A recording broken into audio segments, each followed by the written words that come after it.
The following is a paid program sponsored by the friends and partners of Faith Life Now. I trust you've read my book or you're reading my book like these ladies are.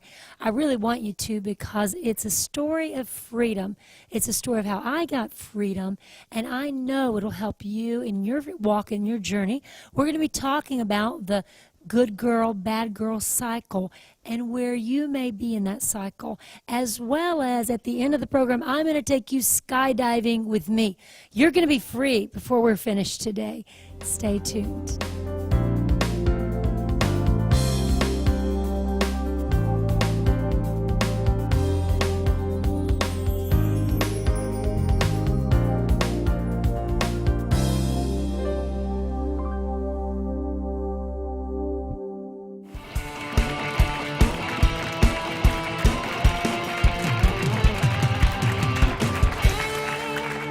Hey, how are you doing today? We're going to be talking about the good girl, bad girl syndrome.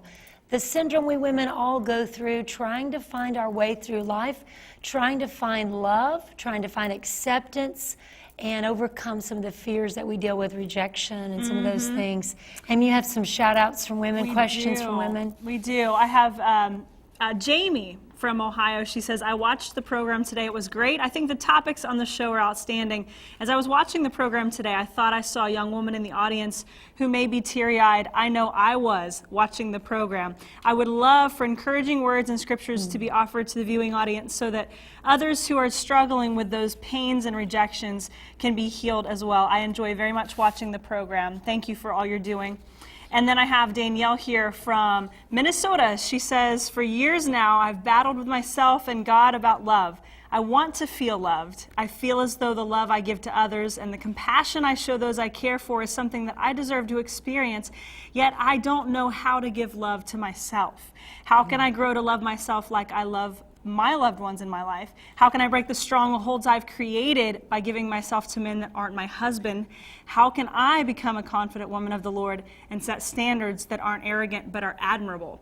So she's struggling with loving herself. That's interesting because that's what we're talking about today, and we're talking about that bad girl, good girl fight that we have inside of us sometimes. Yes, you know, I'm going to answer a lot of those questions today from my book, She Gets It. And the book, I wrote it out of my own journey, going through pain, at one point just feeling lost in my life and looking for someone, please give me the answers. And we have just email after email of women asking me, sharing with me that they're asking for acceptance, love, questioning. Here's a woman says, I'm questioning my existence on earth. I wish I was dead. Can't seem to do anything right, making a mess out of my life. I've lost my faith and I need truth. Wow.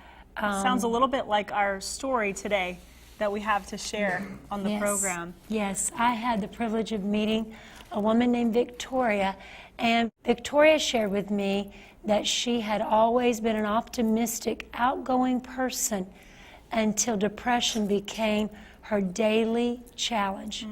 Take a look at her story. I was battling it seemed like life in general. A bunch of events had just piled up, and it got to a point where all these things had started happening, and it hit me like a brick wall. I was in the store, I just started sweating, and I thought I was having a heart attack. I had chest pain, I had shortness of breath, I was getting so dizzy. And if I'd ever felt a point in my life where I felt like God took his hand off me, I felt that way.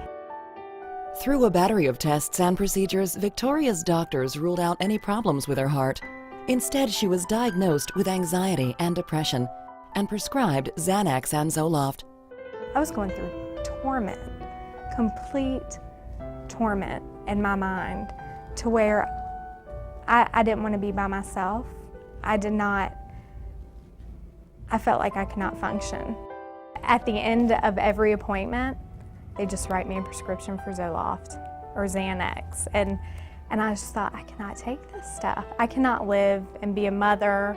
I cannot teach my children, medicated. And it's not that I'm not against doctors. I'm not against drugs. I'm not against antidepressants. That's not what I wanted. Victoria's suffering became so severe that she began to have thoughts of suicide. There's no words to describe it, and when people would tell me, I know what you're feeling, so in my mind I would think you have no idea. Victoria spent much time in prayer and God's Word, searching for a miracle to replace the prescriptions. Around the same time, a good friend told Victoria about a new TV show and thought it might encourage her. Victoria tuned into Drenda, discovered help, and quickly became a regular viewer. I have been watching the Drenda show since it's been on for the last year. So I'd watched it every Tuesday morning. And it was just a process of watching your show.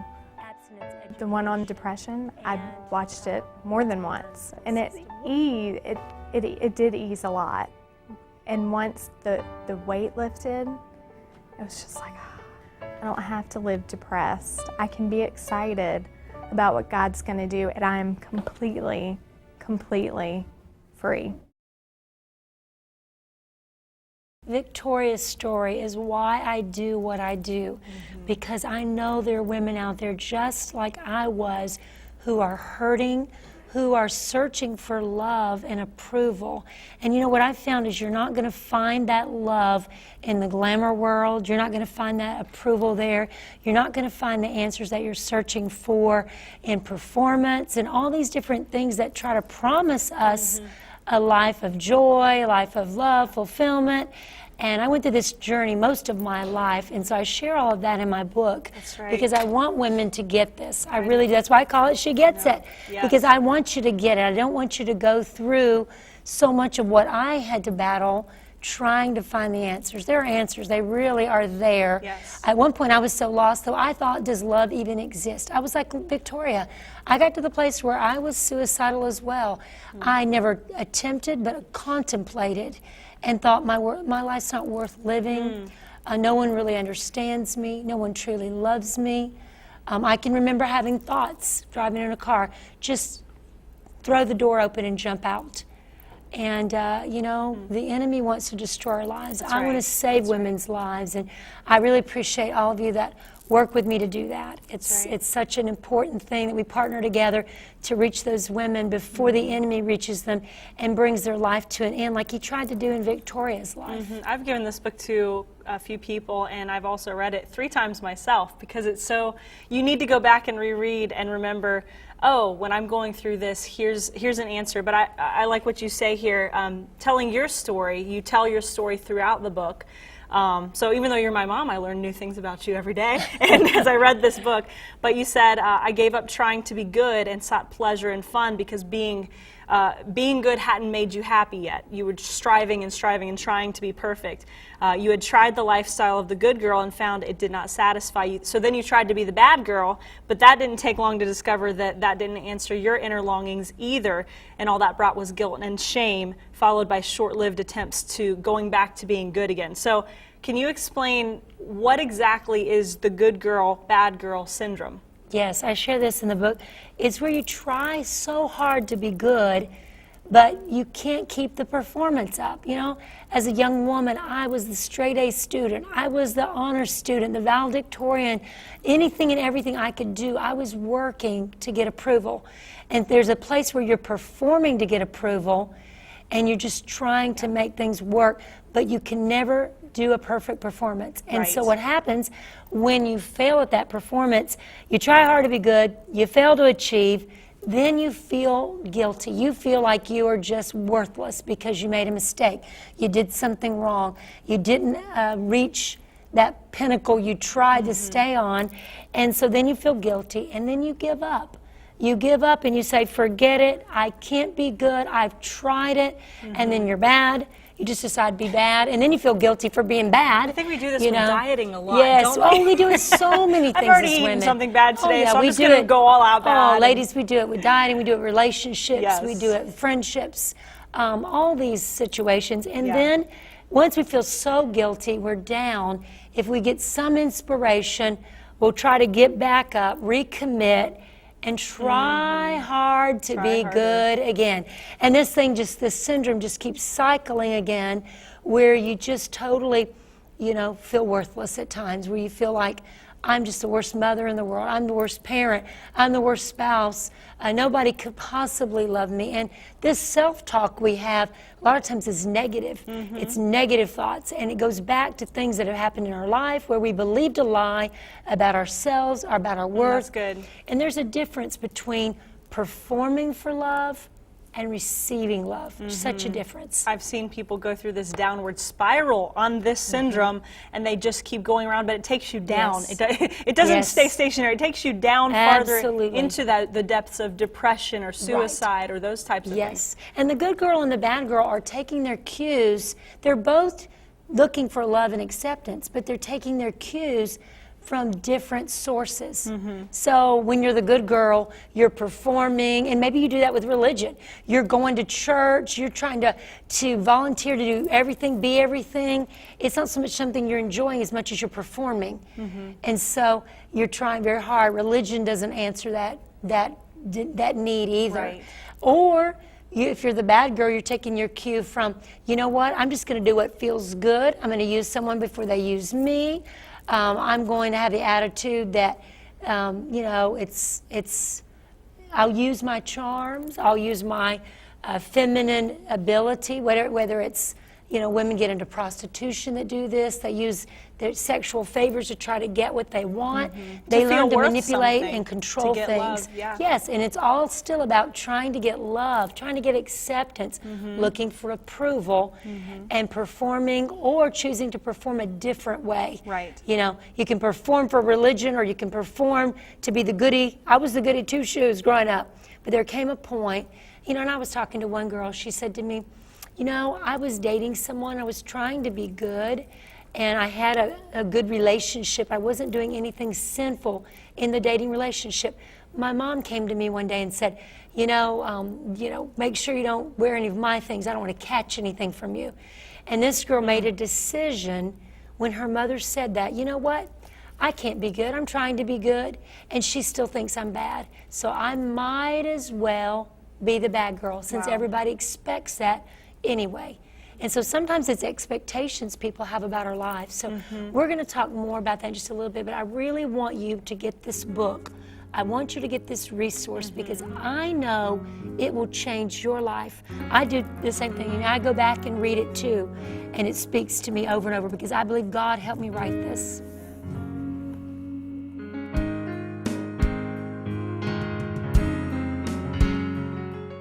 Drenda's put together a special offer for today's viewers that includes her hardback book, She Gets It, and her stirring message on CD, Buck the System, all for only $25. This is one book women of all ages are talking about.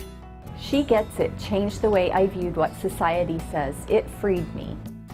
Finally, some of the answers I've been looking for, and she gets it. In this straightforward hardback book, Drenda utilizes a refreshing style to talk about marriage, intimacy, friends, money, and family relationships.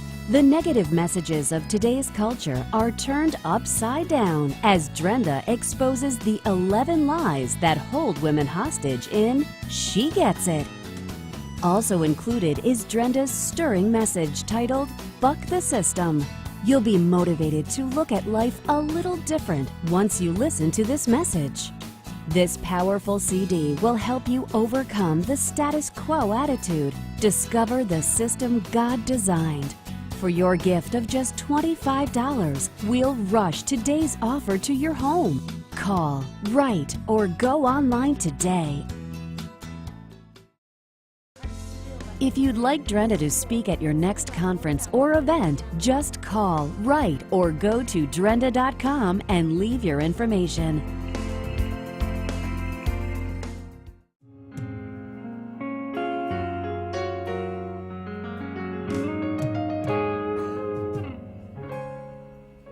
We're all looking for that love, really an intimacy, if you will, to know that we're valuable to someone and that we're worthy of love. I know recently I saw that a celebrity, she said, my biggest fear is that I'm going to get to the end of my life and find out that what I feared all along is true, and that is that I am unlovable. Wow. And I thought that was so sad, because I think deep in each of us, we're looking for an affirmation of our value.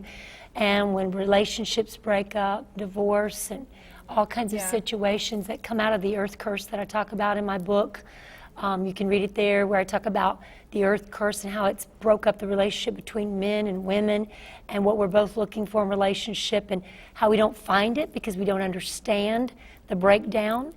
When I think about that value, though, Amy, that we're looking for, how religion can't give it. Religion's not real intimacy. Now, a relationship with God is, but religion gives you a bunch of do's, don'ts, rules. They're really impossible to live up to. Yeah, so the good girl is suppressing her appetites. The bad girl just goes and fulfills them. She doesn't dream about the affair. She doesn't have an emotional affair. She has the affair. But the good girl is having an affair in her mind, but she's just suppressing. Right. Or she's And she's having still fantasies or things, but she's still unhappy. I would say I probably tend toward the performance side, to perform for identity. And I like what you say here in this book. You say, it goes back to the earth curse, and it says, I still want love, but I just suppress it. My standard is a hard taskmaster, and when my performance falls short, I'm stripped of my dignity and my self-worth. So I'm constantly reminded that I'm a failure, that my ability, my looks, or whatever it is that I'm trying to achieve always falls short of the perfect, the ideal. And I can never do it good enough or be good enough to reach perfection. As I keep striving and failing to reach the mark, the only recourse I have is to find faults in other people, in fellow females, and point out their shortcomings. By comparing myself to them, I look and feel so much better, and that's why religious or good girls take pride in judging bad girls. And bad girls who've been converted over to the religious side make the best judges, right? Because they have a lot more to cover. Right. So I like that. And what are some of the symptoms of the bad girl then on the other side of the spectrum? We see the judgmental side on the good girl. Well, the bad girl says, and let me say, I don't see you as bad or girl. What good, a bad or good girl? What I'm trying to say is we have these judgments and we think these women are bad because they do these things. These women are good because they do these things. But the bad girl just, what she's doing is if you're in that cycle, that syndrome, and you look at it like, I'm just going to do what's good for the moment.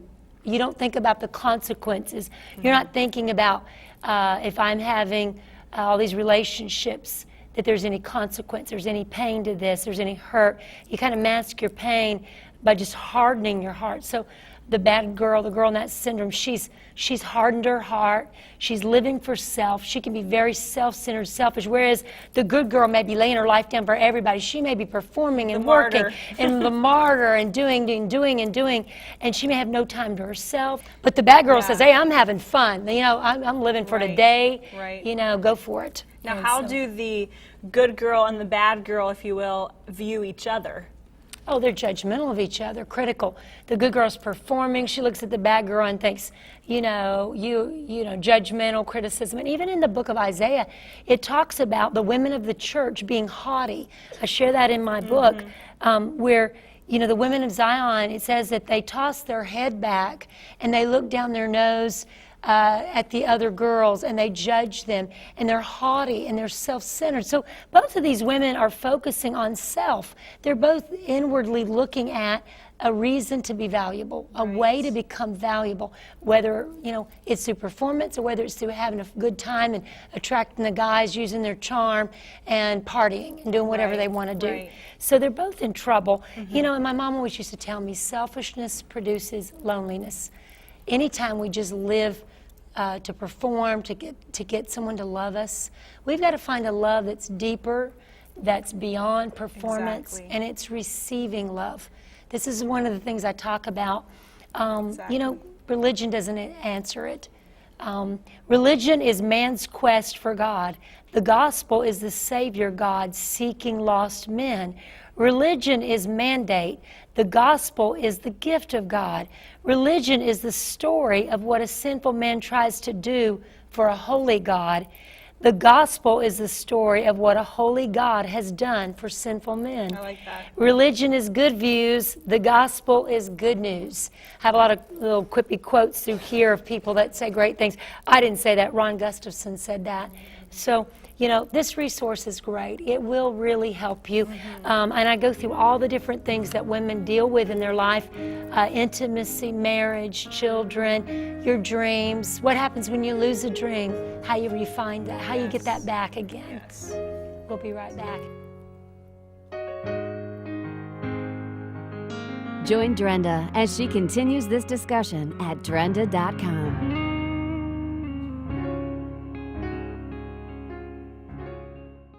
Drenda's put together a special offer for today's viewers that includes her hardback book, She Gets It, and her stirring message on CD, Buck the System, all for only $25. This is one book women of all ages are talking about. She Gets It changed the way I viewed what society says. It freed me. Finally, some of the answers I've been looking for, and she gets it. In this straightforward hardback book, Drenda utilizes a refreshing style to talk about marriage, intimacy, friends, money, and family relationships. The negative messages of today's culture are turned upside down as Drenda exposes the 11 lies that hold women hostage in She Gets It. Also included is Drenda's stirring message titled Buck the System. You'll be motivated to look at life a little different once you listen to this message. This powerful CD will help you overcome the status quo attitude, discover the system God designed. For your gift of just $25, we'll rush today's offer to your home. Call, write, or go online today.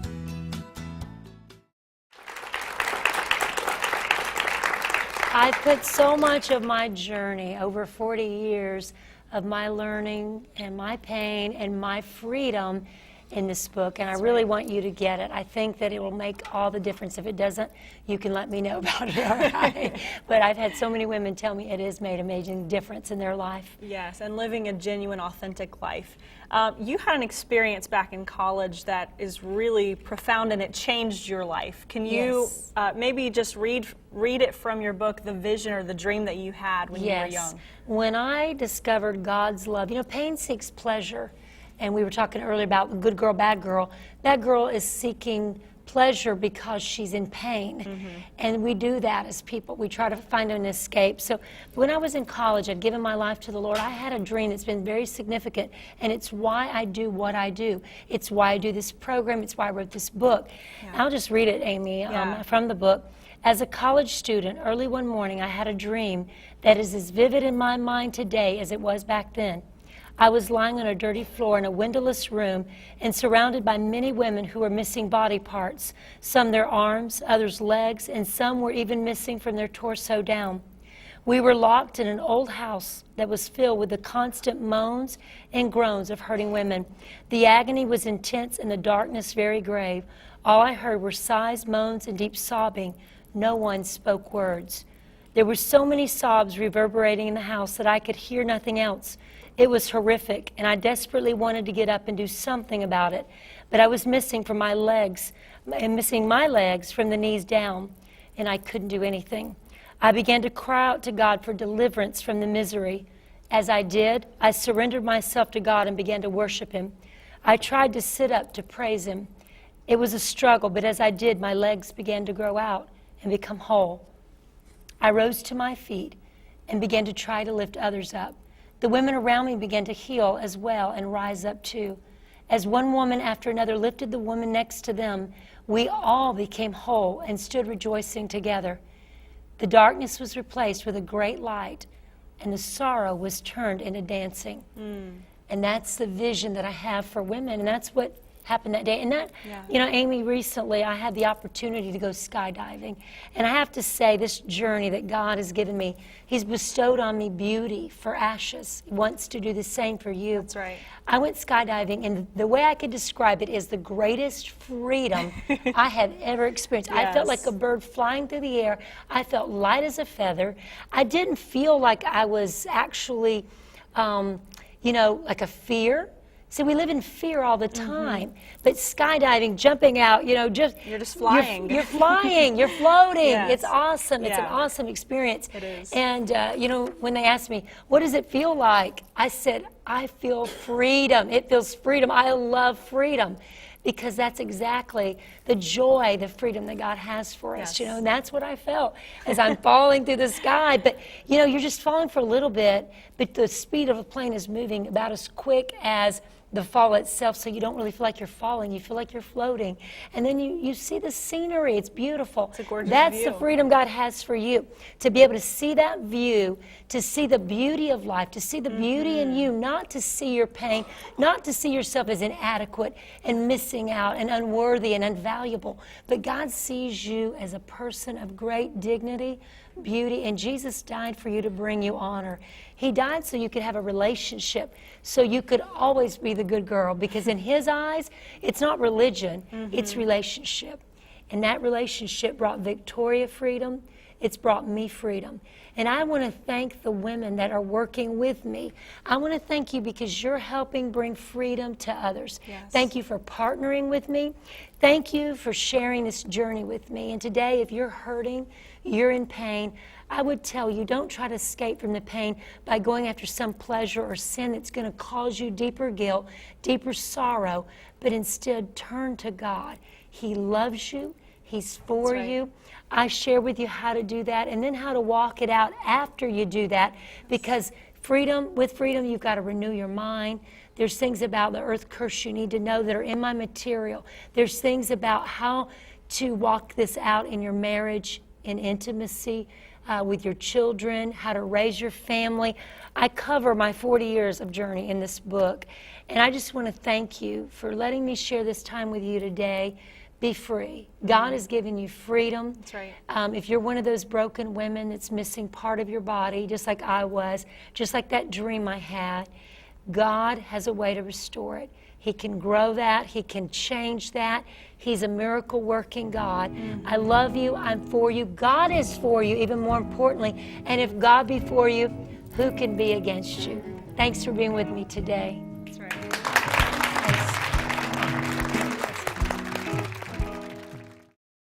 Okay, ladies, listen up. It's time to start making plans for this year's So Get This Women's Conference. Don't you dare miss this time of refreshing with dynamic speakers, contemporary worship, and lots of girl fun. Oh, and don't forget to register for our Woman of the Year contest.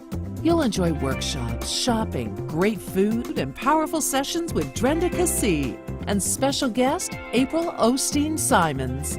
Give us 3 days at the Now Center in Columbus, Ohio, and we'll reignite your passion and renew your joy. Join us October 18th, 19th, and 20th for one of the top women's conferences in the country. For more information and registration, visit SoGetThisConference.com. The 2012 So Get This Women's Conference. Come experience God and go home refreshed. Sometimes life isn't easy and becomes difficult to walk alone. Drenda understands and wants to help. That's why she has caring partners standing by, ready to pray with you. No matter what you're facing, there is hope. This has been a paid program sponsored by the friends and partners of Faith Life Now.